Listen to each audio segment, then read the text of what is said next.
Bonjour, échanger quelques idées. Lorsqu'il s'agit du système, un régime au niveau d'une nation, tous les régimes et tous les systèmes dans le monde commencent à partir d'en haut. Quel que soit le nom qu'on lui donne, communisme, capitalisme, d'autres régimes qui dérivent de ces deux, socialisme et tout ça, ils commencent d'en haut. Il n'y a aucun système qui commence d'en bas. Et qu'est-ce qu'on veut dire par là? C'est un système, c'est un régime déjà, avec des institutions. L'institution, elle est déjà rigide. C'est une institution idolâtrique. Un régime, deux régimes qui ont été créés après la Deuxième Guerre mondiale, manipulés par une seule élite. Il y a toujours l'indifférence, flexibilité, tout ça. Ceux qui ont créé le communisme, c'est eux-mêmes qui ont créé le capitalisme. Communisme confisqué, je ne sais pas si c'est le mot, tous les secteurs d'industrie, c'est par le gouvernement. C'est un monopole total. Le contraire dans le pays capitaliste. C'est privé. Vous pouvez posséder n'importe quoi. Mais ce qui est quelque chose de plus précis dans le régime capitaliste, c'est le système bancaire, ce qu'on appelle SWIFT. Le système bancaire entre pays. Ceux de BRICS, ils disent que ça, c'est une hégémonie à cause des G7, c'est-à-dire le système bancaire et les transactions financières entre les banques et tout ça, internationales et tout ça, c'est monopolisé ce qui est vrai. Car lorsque vous dites, par exemple en anglais, vous dites legal tender, la devise legal tender de ces pays, vous pouvez convertir cet argent dans les banques, c'est légal. Mis à part les devises qu'on va citer, la devise qu'on va citer, ce n'est pas considéré comme legal tender. Vous prenez le dollar, American dollar, Canadian dollar, British pound, European euro, and then aussi, which is the Australian dollar and Japanese yen. La couronne scandinavienne, elle est aussi considérée. Vous prenez par exemple une devise quelconque d'un autre pays, même si le pays par exemple est riche, tel qu'est le cas de l'Arabie Saoudite, la devise du riel n'est pas considérée comme legal tender. Bon, ça c'est une hégémonie pour les G7, c'est ce qui est vrai. Mon sujet, c'est parler d'un système qui commence d'en bas, les deux d'en haut. Le mot hégémonie, c'est un régime qui dirige le monde. Un système qui dirige le monde, les autres, ils disent le système, il est multipolaire. Je ne sais pas. Qu'est-ce qu'il y a derrière le régime communiste? Qu'est-ce que c'est que l'être humain, l'individu, sous un régime communiste? Et qu'est-ce que c'est qu'un individu sous le système capitaliste? Les transactions entre les gens, le commerce entre les gens, il n'est pas un commerce libre. C'est un commerce monopolisé par le gouvernement. Le système capitaliste, non, vous êtes libre. Ce qui est vrai, c'est libre. Il y a plus de liberté dans un pays capitaliste que dans un pays communiste. Eux, qu'est-ce qu'ils surveillent? Ils surveillent les taxes et ils contrôlent à travers l'usure, c'est-à-dire les intérêts. Les autres aussi. Il y a la taxe, et l'usure n'est pas assez renforcée comme est le cas dans les pays capitalistes, les G7. Qu'est-ce que c'est l'être humain? On va voir ça, c'est une question qui se pose, on va laisser ça de côté. On va parler d'un fanatisme en islam ceux qui voient ça comme fanatisme, c'est-à-dire je suis en train d'entrer dans leurs observations. Ils disent, vous parlez d'un système bancaire, oui, un système bancaire, qu'est-ce que c'est que système bancaire? Vous avez le SWIFT, et vous avez le BRICS et tout ça.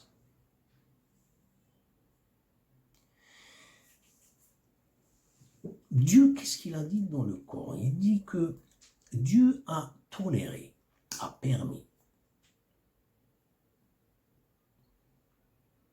le commerce. C'est-à-dire, aujourd'hui, il parle de commerce libre. Dieu, ce qu'il vous dit le commerce libre. Normalement, c'est comme ça. Il a dit, il a interdit, prohibé l'usure. Dans votre, c'est-à-dire, votre interprète, est-ce qu'il y a un lien entre ces mots? Vous parlez, si vous parlez, vous dites, Dieu a toléré, par exemple, l'emprunt de l'argent. Le fait de demander un prêt bancaire ou bien un prêt de quelqu'un, mais il a interdit, par exemple, l'usure, les intérêts. C'est ça le lien avec les deux. Mais le verset n'est pas comme ça. Le verset, il dit, il a toléré le commerce, mais il a prohibé l'usure. Mais qu'est-ce qu'il y a ici? Ils disent, vous parlez de, quand on parle de charité, je parle de l'aumône, l'un des piliers, des 5 piliers de l'islam. Qu'est-ce qu'il a à faire avec l'économie d'un pays? Prenons l'exemple, un milliardaire comme moi par exemple. En tant que musulman, je donne l'aumône. C'est-à-dire, je calcule chaque année pour donner, par exemple, donner le 1/40 de mon portfolio. D'après vous, je donne chaque année le 1/40, comme je viens de dire, pour un milliardaire comme moi, mais c'est beaucoup d'argent, yo. Ça c'est beaucoup d'argent. Je vais rester comme ça. Mon chiffre d'affaires, mon compte en banque va être, par exemple, va être épuisé. Est-ce que c'est normal? Revenons au verset, c'est-à-dire, c'est indirectement vous êtes provoqué de l'investir. Vous êtes un bon musulman, vous donnez c'est-à-dire votre part de pilier de l'islam, l'aumône. Mais est-ce que vous allez croiser les bras et juste vous donner? Vous devez l'investir. Qu'est-ce qui se passe ici? L'investissement, c'est les individus qui vont diminuer le chômage. Ce n'est pas le gouvernement. Le gouvernement, ça, c'est une propagande, c'est un bluff. Tous les gouvernements dans le monde, quand ils parlent de chômage, le taux de chômage, ils prennent la responsabilité comme Dieu parce qu'ils ont le complexe de Dieu. Ensuite, ils seront dépassés. Ils ne peuvent pas. C'est l'individu qui va éliminer le chômage. Il va investir. Le rôle d'un gouvernement, c'est de laisser, c'est de faciliter, c'est de casser les barrières. Voilà ce que c'est que le gouvernement. Les États-Unis, ils sont meilleurs par rapport à d'autres. Ils laissent ça. Mais avant de vous donner ce mot, ils doivent monopoliser ce secteur. Ils parlent de free trade, without barriers, sans barrières.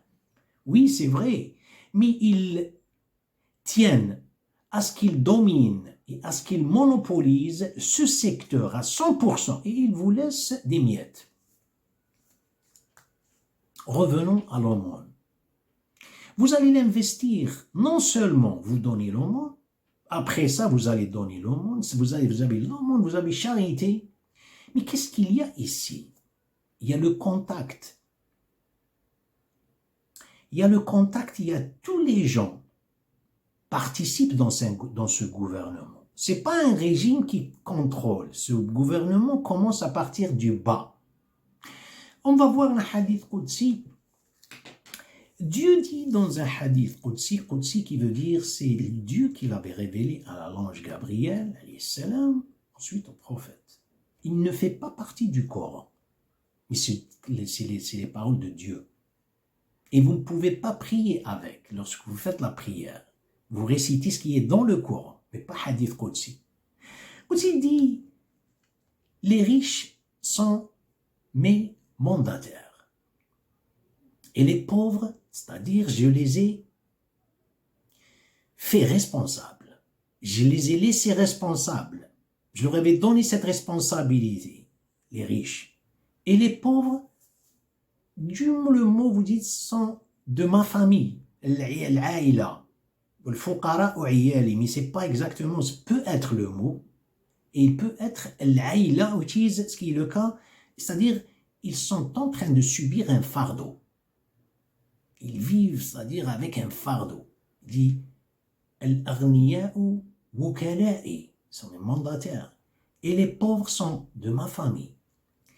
Si les riches ne prennent pas la responsabilité et ils vont échouer de gérer cet argent suivant les normes que je leur avais données, ils vont causer un chaos et ils vont souffrir.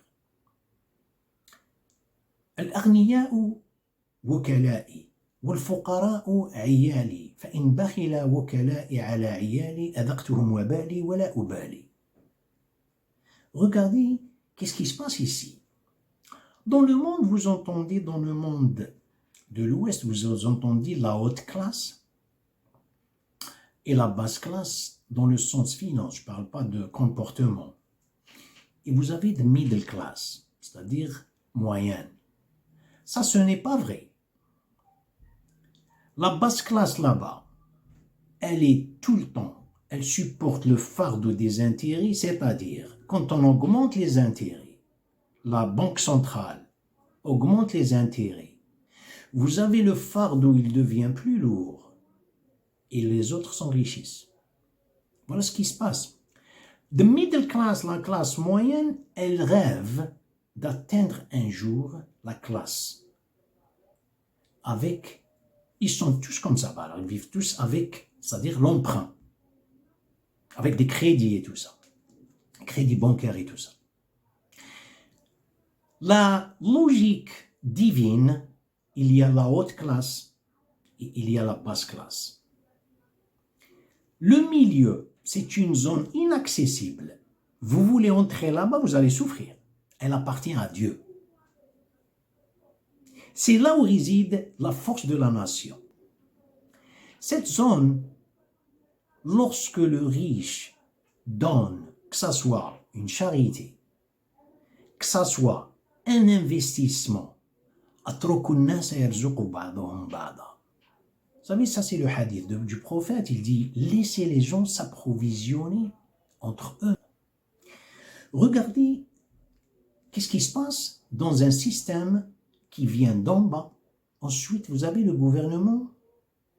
C'est l'épitome d'un gouvernement sur la base d'un système échange émotionnel financier. Regardez, les transactions sont émotionnelles dans le sens, il y a la participation des sentiments. Voilà ce que je veux dire. Pas émotionnel, mais ça veut dire instable.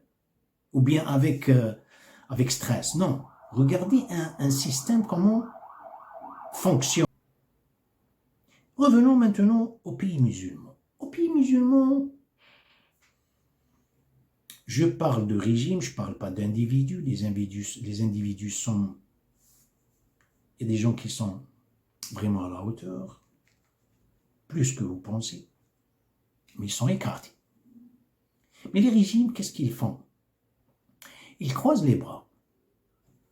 Ils cherchent où est-ce qu'elle est la force. Elle est avec SWIFT. Non, avec le BRICS. Regardez ce qui se passe. Au lieu d'appliquer ça. Vous savez, il y a une histoire, il y a un pays musulman, une délégation d'un pays musulman qui est allé, je pense, les années 70. Fin 60, 70, je ne suis pas sûr. Ils sont allés en Chine pendant Mao Tse-tung. Ils lui ont... Bon, c'était pas là pour la raison. principale pour laquelle ils l'ont visité, c'était une visite, je ne sais pas, mais en même temps, ils lui ont demandé, ils lui ont dit, comment avez-vous pu réunir cette Chine, la Chine populaire? Vous parlez de combien? 1 milliard. À l'époque, c'était 1,2 milliard. 1,5 milliard aujourd'hui, presque peut-être 2 milliards. L'UNESCO, ils ont dit, ils cachent la vraie, le nombre de le vrai nombre de population. Comment avez-vous pu faire ça? La souris lui aura dit, mais moi, j'ai appliqué une méthode, une stratégie qui est de votre héros. Et vous savez de qui je parle. Lui, il l'appelle un héros. Sallallahu alayhi wa sallam. Il a pu réunir toutes les tribus. Et les Arabes ne sont pas faciles. Les tribus arabes ne sont pas faciles pour réunir, pour avoir des gens. Ils leur ont dit, c'est la Chine populaire de différentes tribus. Si vous avez de différentes religions, vous avez l'hindouisme, le bouddhisme, le taoïsme, vous avez l'islam, le christianisme, le dialecte, les traditions qui diffèrent. Comment avez-vous pu? Lui, il n'aura pas dit ce qu'il a fait. Il ne va pas leur dire, vous allez avoir les 5 piliers de l'islam, bien sûr, mais il y a une stratégie. Celui qui vient, il veut décider, celui qui vient. Mais vous videz. Vous avez 1000 bouteilles. Un liquide rouge, un liquide noir, un liquide rose, un liquide, je ne sais pas, grenat. Vous avez chaque bouteille. Vous avez 100 bouteilles, chaque bouteille avec un liquide qui diffère. Comment voudriez-vous les réunir? Il y a quelque chose que vous devez faire. Vous devez les vider. Vous devez les vider et en même temps, méfiez-vous le même moment de ce détartrage, de ce vide, le même moment. On dirait que vous êtes en train, vous allez leur causer un vertige parce que vous êtes en train de leur dire de sauter d'une falaise. Vous devez préparer une plateforme unique pour toutes ces bouteilles. Les différentes couleurs, pour que je puisse leur donner une seule, les vider de leur vide, de leur liquide et d'infiltrer quelque chose. At-Taslim, le prophète, ce qu'il avait fait, c'est qu'il enlevait l'idolâtrie. C'était le rôle d'un iconoclaste, mais ce n'est pas le régime qui vient le faire. Les Arabes, qu'est-ce qu'ils font? Ce régime puissant, chaque individu qui doit participer, ils croisent et ils regardent là où il y a la force, car ils ont peur d'une originalité. Et pourquoi vous avez peur d'originalité? Car pour que vous puissiez faire un assaut, vous devez avoir une plateforme qui est la vôtre, comme un chat, lorsqu'il saute. Or, ici, il n'y a pas une plateforme. Il s'assoit sur l'abondance. Il s'assoit sur l'abondance. Il s'assoit sur le surplus. Le surplus cause un vertige. Le surplus, il déborde, il va vers le surmoi d'une nation. Voilà ce qui se passe, ils ont peur. Ils sont avec les BRICS, ils sont en train, dans la porte, frapper dans la porte. Pourquoi vous ne nous acceptez pas? On est avec vous. Et les autres, ils sont... Dieu leur a dit, le pouvoir, la force, elle est au milieu. Le milieu, il y a la périphérie, la circonférence. Qui est-ce qui contrôle la circonférence? La circonférence n'existe pas s'il n'y avait pas le milieu. Le rayon ou bien la distance, peu importe, mais c'est le milieu qui dirige, car le monde tourne sur un milieu, sur un axe. Si l'axe n'existe pas, c'est pour ça. وَكَذَلِكَ جَعَلْنَاكُمْ أُمَّةً وَسَطًا لِتَكُونُوا شُهَدَاءَ عَلَى النَّاسِ وَيَكُونَ الرَّسُولُ عَلَيْكُمْ شَهِيدًا. C'est dans ce but. C'est donc pour cette raison, dans cet objectif que je vous ai mise une nation au milieu pour que vous soyez témoins des autres nations et pour que le prophète soit témoin de vous. Celui qui est dans l'épicentre, je veux dire le centre, en dehors du centre, il ne peut pas être un témoin, il est complice. Que Dieu, que Dieu vous protège et à la prochaine.